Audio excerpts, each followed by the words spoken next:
अस्सलाम वालेकुम। पाकिस्तान की धरती 5 दरियाओं की सरज़मीन, खूबसूरत लोगों की सरज़मीन और एक बेहतरीन सकाफ़त की सरज़मीन। इस सरज़मीन में कुछ नाम ऐसे हैं जिनमें से एक आशिक अली जट भी हैं, जो कि पाकिस्तान बनने से पहले से ही अपने फ़न के एतबार से बहुत ज़्यादा मशहूर माने जाते थे और लोग उनसे प्यार करते थे। आज उन्हीं के फ़र्जंद फ़ज़ल जट साहब हमारे साथ मौजूद हैं, जो उन्हीं की सकाफ़त को आगे लेकर चल रहे हैं। पंजाब की सकाफ़त को, पाकिस्तान की सकाफ़त को, पूरे पाकिस्तान में इनसे मोहब्बत की जाती है और इन्हें सराहा जाता है। अस्सलाम वालेकुम। फ़ज़ल जट साहब, आप फोक जो अदब है पाकिस्तान का, जो हमारे शायरों ने लिखा, चाहे वो हमारे हीर बारिश की सूरत में हो, बारिश शाह, हीर रांझा, या बाबा बुल्ले शाह का कलाम हो, या जो है शाह हुसैन हो, सच्चल सरमस्त हो, या हमारे सूफिया ने जो कलाम तरतीब दिया, उसको आप अपने अंदाज में दास्तान गोई में जो रंग आपके वालिद ने दिया, उसी को आप अभी तक लेकर चल रहे हैं। तो ये किस तरह से मेंटेन किया आपने?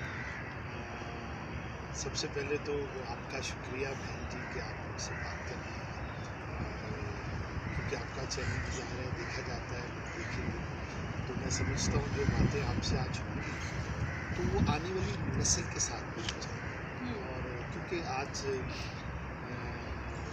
जो दौर चल रहा है वो बड़ा फास्ट है, लेकिन जितना भी फास्ट होता है तो मैं समझता हूँ कि माजी जो है, जो हमारा एक विरसा है, जी बिल्कुल, वो कभी पीछे नहीं रह सकता, वो क्योंकि वो कौमें बर्बाद हो जाती हैं जो अपना विरसा होता है। तो शायद यही वो ताकत है, यही वो कुछ सेटअप है, दुआएं जो हैं, आपको इस विरसे से जुड़े हुए हैं। जोड़े। तो ये जो दास्तान गोई का फ़न है, जी। ये बिलाशुबा आपने अपने वालिद आशिक अली जट साहब से सीखा। बिल्कुल। तो वो बचपन में क्या माहौल था कि आपके अंदर रच बस गई ये सारी की सारी जो तरबियत थी? असल में बात ये थी कि जो लोक दास्तानें थी ना, ये हमारे खित्ते के मुख्तलिफ रंग हैं। तो माजी में मेरे अब्बू की नौटंकी हुआ करती थी, अम्मा इकबाल के वो शागिर्द थे। तो अम्मा इकबाल की विरासत में मेरे अब्बू को 32 कहानियाँ मिली। अच्छा। जो उन्होंने अपनी ज़िंदगी फिर के और सारा ढूंढ कर उन्होंने एक ख़जाना इकट्ठा किया था। तो आजकल के ज़ुबान में या आजकल के बच्चों की समझने के लिए हम कहेंगे कि स्टोरी टेलिंग। हाँ, स्टोरी टेलिंग का एक अंदाज था उनका उसका, और हाँ। वो कहानियाँ उसी इलाके के लोगों के जुड़े हुए लोगों से। जी बिल्कुल, लेकिन ये वजूद में ऐसे आई कि जब था ना थिएटर, उसमें कहानी हुआ करती थी, एक ड्रामा दिखाया जाता था। सामने रामलीला है या रुस्तम हाँ। सौराब है, सामने तमसील भी रंजन कहा है। जाता था। जी बिल्कुल। तो ये एक सिस्टम चलता रहा, लेकिन एक ऐसा दौर आया कि जब पाकिस्तान वजूद में आ गया, पाकिस्तान बन गया, तो बहुत सारे लोग थिएटर की स्टेज की ज़ीनत बन गए, जिनको इल्म याद नहीं था, जिनको सिर्फ ये याद था कि ये गाना है, ये है। जिस तरह आप देखते हैं कि मेरे अब्बू की जितनी फोक स्टोरी हैं, वो कोई ऐसा पंजाबी लोक फनकार नहीं है जो मेरे अब्बू की फोक स्टोरी नहीं गाता, लेकिन वो शॉर्ट कर देती है, जो उसकी असल रूह है ना वो बीच में से निकाल देते हैं और ख़ाली वो नाच गाना, वो गाना रख लेते हैं और साथ में वो भंगड़ा रिदम रख लेते हैं, लेकिन जो उसमें एक सबक है उसको वो छोड़ देते हैं। आपने सबक की बात की, तो मैं ये जो आपकी दास्तान गोई का जो अंदाज़ है, जो कुछ आपने लोगों के सामने पेश किया, उसमें से 2 चीज़ों को बहुत ज़्यादा जो है वो फ़ौक़ियत हमेशा हासिल रही, एक सोनी महिवाल और एक दुल्ला भट्टी।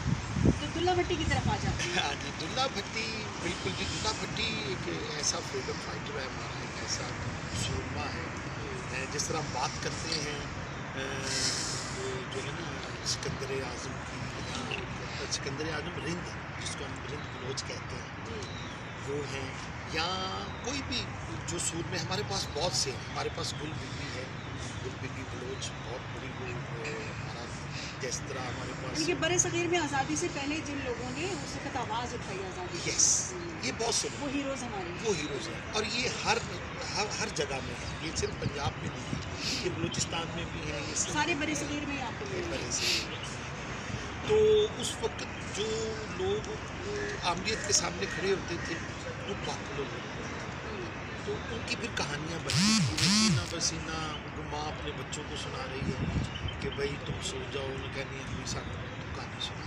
तो वो कोई ज़रूरी नहीं कि वो कुछ लोरी सिंधी के ज़ुबान अंदाज में, में, हाँ कहानी के हाँ, अंदाज वो में। ज़रूरी नहीं था कि ये सिंधी ज़ुबान में है या पंजाबी ज़ुबान में है या ब्रावी में है। वो जिस कल्चर के साथ माँ जुड़ी होती थी, जिस बोली की होती थी, वो उसमें अपने सुर में की कहानी सुनाया करती थी। तो वो कहानियाँ सुनाते सुनाते बच्चे सो जाते थे। तो वही कहानियाँ सीना ब सीना जो इल्म है, क्योंकि देखिए अब अबुल फजल था, वो अकबर बादशाह का सरकारी वकील। अब उसने जो लिखा, उसने तो ये लिख दिया कि दुल्ला भट्टी डाकू है, अपनी नज़र से उसने अपनी देखा ना नज़र से। उसे। उसका को जो उसका अपना भी था। लेकिन जो पंजाब के रहने वाले थे, लुट रहे थे लोग, उनकी नज़र में वो फ्रीडम हीरो था? फाइटर हीरो है वो। क्या मेरा पुत कमजोर नताना नी, मैं कच्चा तरनना जाना नी, असा दुआ ने रोड़ पोड़ जाना नी, मेरी मिट्टी जांदी घर दी, मैनू पार लंघा देवे करया मिहनतां तेरियां। लेकिन आप उसका जज्बा देखें कि ये जानते हुए भी कि ये कच्चा घर है, लेकिन फिर भी इरादा मजबूत। यस इरादा मजबूत। तो ये सोनी महिवाल की लाजवाब दास्तान है। इस तरह मिर्ज़ा साहबा भी बहुत बड़ी दास्तान है।